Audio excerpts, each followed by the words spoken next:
मित्रों, आप सभी ने तो उर्वशी अप्सरा का नाम तो सुना ही होगा।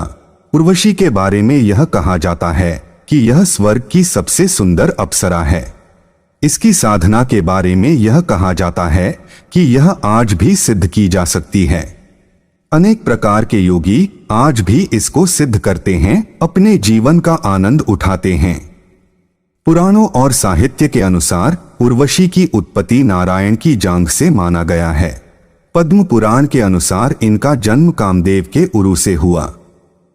श्रीमद् भागवत के अनुसार यह स्वर्ग की सबसे सुंदर अप्सरा है। कहा जाता है कि ब्रह्मा के श्राप की वजह से उर्वशी को मनुष्य शरीर को धारण करके धरती पर आना पड़ा था। कई धार्मिक पुस्तकों में अप्सराओं का उल्लेख मिलता है और इसके शक्ति, गुण, स्वभाव, रंग, रूप आदि को बताया गया है।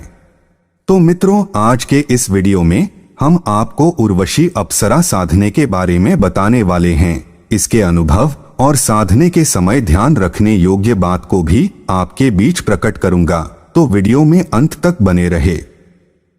मित्रों, आपको बता दें कि प्राचीन काल से ही भारत के अंदर सौंदर्य की साधना करना प्रमुख माना गया है।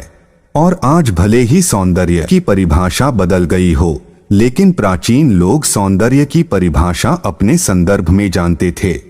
प्राचीन ग्रंथों के अंदर सौंदर्य का मूर्त रूप अप्सरा को माना गया और फिर उसकी उपासना की गई, क्योंकि नारी को ही तो सौंदर्य की मूर्ति माना गया है। संसार के अंदर सबसे सुंदर 3 अप्सराओं को माना गया है, जिसमें मेनका, रंभा और उर्वशी प्रमुख हैं। दोस्तों, यह भी कहा जाता है कि उर्वशी एक बार सिद्ध हो जाए तो इस प्रकार के इंसान के पास धन वैभव की कोई भी कमी नहीं होती है।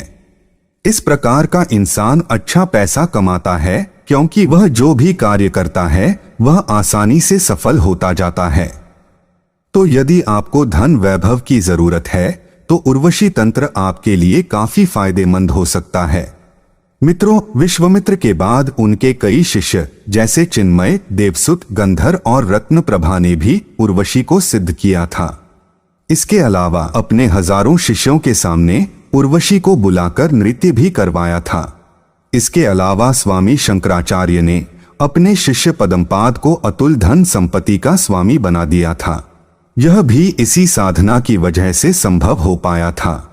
इसके अलावा शंकराचार्य ने उर्वशी को बुलाकर ही काम कला की बारीकियों को सीखा था। मित्रों, यदि आप उर्वशी अप्सरा साधना करना चाहते हैं तो आपके पास एक योग्य गुरु होना चाहिए, क्योंकि इससे कई बार नुकसान भी हो सकता है। आप अप्सरा को मां, बहन, पुत्री, पत्नी अथवा प्रेमिका के रूप में सिद्ध कर सकते हैं। साधक जिस रूप में इनको साधता है, ये उसी प्रकार का व्यवहार व परिणाम भी साधक को प्रदान करती हैं।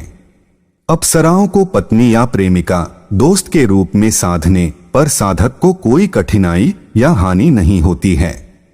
यह साधना 49 दिनों की साधना है। साधना से पूर्व अपने इष्ट का पूजा करे और इसमें सफलता हेतु प्रार्थना करे। उसके बाद अपने गुरु से आदेश ले। इतना करने के बाद आप कभी भी पूर्णमासी के दिन इस साधना को आरंभ कर सकते हैं। सबसे पहले घर के किसी कोने के अंदर सफेद आसन बिछाकर बैठ जाएं और उसके बाद उत्तर की तरफ मुंह करे, घी का दीपक जलाए और अपने शरीर व आसन स्थान के आसपास गुलाब का इत्र छिड़के और सफेद कपड़ा पर उर्वशी यंत्र या फिर फोटो रखकर मोती की माला से मंत्र का जाप करें। जब मंत्र समाप्त हो जाए तो वहीं पर सो जाएं। मंत्र इस प्रकार हैं: श्री उर्वशी आगच्छागच्छ स्वाहा। मित्रों, जब साधना का समय चल रहा हो तो किसी से बोले नहीं, केवल रूम से बाहर तभी जाएं। जब जरूरी हो, खासकर पेशाब और शौच के लिए ही जाएं। लगभग 7 दिन तक आपको कोई अनुभव नहीं होगा, लेकिन 7 दिन बाद आपको घुंघरू की आवाज सुनाई देगी, परंतु आपको इस दौरान विचलित नहीं होना है। अपनी साधना को निरंतर जारी रखें। उस समय आपको एक मधुर सी सुगंध आने लगेगी। फिर आपके साथ यह रोज ही होने लगेगा। उसके बाद जब आपको साधना करते हुए 36 दिन बीत जाएंगे तो आपको उस अप्सरा की छवि दिखाई देने लगेगी। इसके अलावा 47वें दिन वह पूरी तरह से सज धज कर आएगी और आपके गोद में आकर बैठ जाएगी, लेकिन इस दौरान बिल्कुल भी विचलित नहीं होना है, वरना साधना खंडित हो सकती है। यह सिर्फ भ्रम पैदा करती है। और अंतिम दिन वह सज धज कर आएगी और आपके के पास आकर बैठ जाएगी और आपसे साधना का उद्देश्य पूछेगी।